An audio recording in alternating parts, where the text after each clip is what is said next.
Ka qenë një kohë kur Edi Rama ishte një nga politikanët më të cituar dhe më të promovuar në mediat ndërkombëtare. Stili i tij i komunikimit, profili si artist dhe retorika pro-europiane krijuan imazhin e një lideri modern që premtonte ta transformonte Shqipërinë. Por politika nuk gjykohet nga imazhi, ajo gjykohet nga rezultatet. Sot, pas më shumë se një dekade në pushtet, debati nuk është më se sa mirë komunikon kryeministri, por se sa mirë qeveriset vendi. Shqipëria vazhdon të përballet me emigracion të lartë, me sfida në sundimin e ligjit, me perceptime të forta për korrupsionin dhe me një klim politike thellësisht të polarizuar. Këto nuk janë vetëm tema të debatit të brendshëm, ato kanë zënë vend edhe në raportimet e mediave dhe organizatave ndërkombëtare. Pushteti i gjatë sjell një rrezik të njohur në çdo demokraci, krijimin e bindjes se qeveria dhe shteti janë e njëjta gjë. Kur vendimarrja përqendrohet gjithnjë më shumë tek një njeri dhe një rreth i ngushtë politik, dobësohen mekanizmat e kontrollit dhe rritet mosbesimi i qytetarëve. Demokracia nuk matet vetëm me zgjedhjet, por edhe me cilësinë e institucioneve, me transparencën dhe me aftësinë për të pranuar kritikën. Një tjetër element që ka ushqyer debat është mënyra se si janë trajtuar projektet e mëdha strategjike. Në vend që të shërbejnë si shembuj të transparencës dhe konsultimit publik,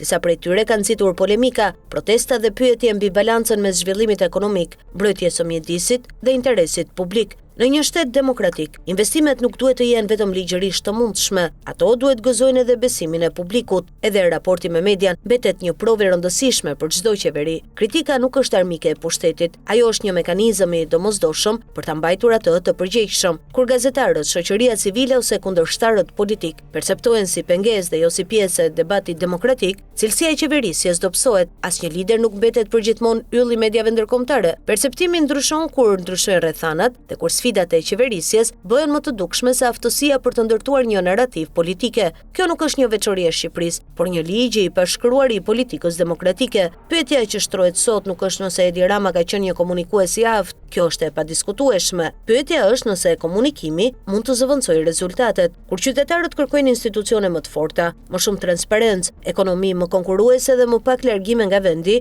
përgjigjja nuk mund të jetë vetëm një fjalim i mirë. Në fund, historia politike nuk i mban mend liderët për mënyrën si dominuan ciklin mediatik, i mban mend për institucionet që ndërtuan, për standarde demokratike që lanë pas dhe për besimin që arritën të krijojnë tek qytetarët. Pikërisht mbi këtë provë do të gjykohet edhe qeverisja e Edi Ramës.